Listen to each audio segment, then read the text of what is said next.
আসসালামু আলাইকুম। এই যে স্ক্রিনে যে ভিডিওটা, এই ভিডিওটা একটু লক্ষ্য করে দেখেন, তারপর আমি কিছু কথা বলতে আছি।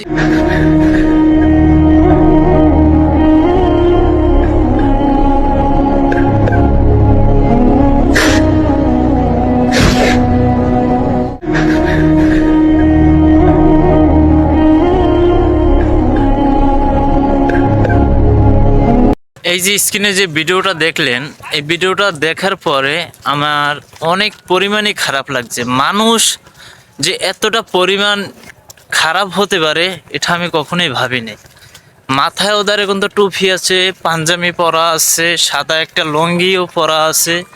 তাই যে এই কাজটা যে করবে, যে মুরব্বী মানুষটা, তার কথা কি বলবো, যে এতটা পরিমাণ আপনি এত খারাপ হয়ে গেলেন, এত নিঃস্ব হয়ে গেলেন, আসলে এটা আমার বলার বাহিরে। তা ভিডিওটা বেশি বেশি করে শেয়ার করে দিবেন।